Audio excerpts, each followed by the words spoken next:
അവസാനം മൗനം വെടിഞ്ഞ് സുരേഷ് ഗോപി. തൃശൂർ ലൂർദ് കത്തീഡ്രൽ പള്ളിയിൽ സമർപ്പിച്ച കിരീടവുമായി ബന്ധപ്പെട്ട വിവാദത്തിൽ പ്രതികരിച്ചാണ് നടനും തൃശൂർ ലോക്സഭാ മണ്ഡലം BJP സ്ഥാനാർത്ഥിയുമായ സുരേഷ് ഗോപി രംഗപ്രവേശനം ചെയ്തിരിക്കുന്നത്. തന്റെ ആചാരപ്രകാരമാണ് കിരീടം സമർപ്പിച്ചതെന്നും മാതാവ് അത് സ്വീകരിക്കുമെന്നും സുരേഷ് ഗോപി വ്യക്തമാക്കി. വിശ്വാസികൾക്ക് പ്രശ്നമില്ലെന്നും സുരേഷ് ഗോപി കൂട്ടിച്ചേർത്തു. കിരീടം സമർപ്പിച്ചത് എന്റെ ആചാരമാണ്, അത് മാതാവ് സ്വീകരിക്കും. എന്റെ ത്രാണിക്കനുസരിച്ചാണ് കിരീടം നൽകിയത്. എന്നേക്കാൾ നൽകുന്ന വിശ്വാസികൾ ഉണ്ടാകും. സ്വർണത്തിന്റെ കണക്കെടുക്കുന്നവർ സഹകരണ ബാങ്കുകളിലേക്ക് പോകണം. അവിടെ ചോരയും ജീവനും നഷ്ടപ്പെട്ടവരുടെ കണക്കെടുക്കണം. ലൂർദ് പള്ളിയിൽ സമർപ്പിച്ച കിരീടവുമായി ബന്ധപ്പെട്ട് വിവാദം ഉയർന്നതിനിടെയാണ് പ്രതികരണം. ജനുവരി 15-നാണ് സുരേഷ് ഗോപി തൃശൂർ ലൂർദ് കത്തീഡ്രൽ പള്ളിയിൽ കുടുംബത്തോടൊപ്പം എത്തി മാതാവിന് കിരീടം സമർപ്പിച്ചത്. 500 ഗ്രാമിലധികം ഭാരമുള്ള കിരീടം ചെമ്പിൽ സ്വർണം പൂശിയതാണ് നിർമ്മിച്ചതെന്ന തരത്തിൽ സാമൂഹ്യ മാധ്യമങ്ങളിൽ ഉൾപ്പെടെ വാർത്തകൾ പ്രചരിച്ചിരുന്നു.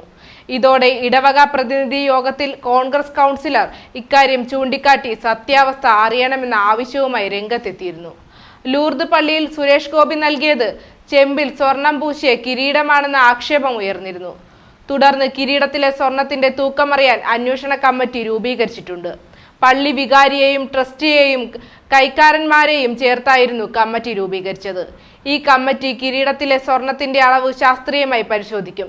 കിരീടത്തിലെ സ്വർണത്തിന്റെ അളവ് കൃത്യമായി പരിശോധിച്ച് സ്റ്റോക്ക് രജിസ്റ്ററിൽ രേഖപ്പെടുത്തിയില്ലെങ്കിൽ വരും കാല ഇടവക പ്രതിനിധികൾ കിരീടം പരിശോധിക്കുകയും ഇപ്പോഴത്തെ ട്രസ്റ്റിമാർക്കെതിരെ ആരോപണം ഉന്നയിക്കുകയും ചെയ്താൽ മറുപടി ഉണ്ടാകില്ലെന്നും ഒരു വിഭാഗം ഉയർത്തിയിരുന്നു. ഇതുകൂടി കണക്കിലെടുത്താണ് കിരീടം ശാസ്ത്രീയമായി പരിശോധിക്കാൻ ധാരണയായത്. കിരീടത്തിൽ എത്ര സ്വർണമുണ്ടെന്ന് അറിയണമെന്ന് ആവശ്യപ്പെട്ട് തൃശൂർ കോർപ്പറേഷനിലെ കോൺഗ്രസ് കൗൺസിലർ ലീല വർഗീസും രംഗത്തെത്തിയിരുന്നു. ലൂർദ് ഇടവക പ്രതിനിധി യോഗത്തിലായിരുന്നു ഇക്കാര്യം ആവശ്യപ്പെട്ടത്. മകൾ ഭാഗ്യയുടെ വിവാഹത്തിന് മുന്നോടിയായിട്ടാണ് സുരേഷ് ഗോപി ലൂർദ് മാതാ ദേവാലയത്തിൽ കിരീടം സമർപ്പിച്ചത്. താരം കുടുംബവുമായി എത്തി കിരീടം സമർപ്പിക്കുകയായിരുന്നു. ഏകദേശം 5 പവനോളം തൂക്കമാണ് കിരീടത്തിനുള്ളതെന്നായിരുന്നു അന്ന് പ്രചരിച്ച വാർത്തകൾ. സ്ഥാനാർത്ഥി പ്രഖ്യാപനത്തിന് ശേഷം പ്രചാരണത്തിനുള്ള ഒരുക്കവുമായി സുരേഷ് ഗോപി നേരത്തെ തൃശൂരിലെത്തിയിരുന്നു. സ്ഥാനാർത്ഥി പ്രഖ്യാപനത്തിന് ശേഷം തൃശൂരിൽ ആദ്യമായാണ് സുരേഷ് ഗോപി എത്തിയത്. ഗംഭീരമായ വരവേൽപ്പാണ് സുരേഷ് ഗോപിക്ക് റെയിൽവേ സ്റ്റേഷനിൽ BJP പ്രവർത്തകർ നൽകിയത്. തൃശൂരിലേത് യുദ്ധമല്ല, പോരാട്ടമാണെന്നാണ് സുരേഷ് ഗോപി നൽകിയ ആദ്യ പ്രതികരണം. പ്രവർത്തകരുടെ സ്വീകരണം ആവേശകരമാണെന്നും വിജയ പ്രതീക്ഷയുണ്ടെന്നും സുരേഷ് ഗോപി പങ്കുവച്ചു. റെയിൽവേ സ്റ്റേഷനിൽ നിന്നും ബൈക്ക് റാലിയുടെ അകമ്പടിയോടെ സുരേഷ് ഗോപിയെ സ്വരാജ് റൗണ്ടിലേക്ക് ആനയിച്ച ശേഷം റോഡ് ഷോയും നടത്തി BJP പ്രവർത്തകർ. നാളെ മുതൽ പലയിടങ്ങളിലായി റോഡ് ഷോയോടെ പ്രചരണം നടത്താനാണ് BJP തീരുമാനം. തൃശൂരിൽ BJP സ്ഥാനാർത്ഥി സുരേഷ് ഗോപി ആയിരിക്കുമെന്ന് നേരത്തെ വാർത്തകൾ വന്നിരുന്നു.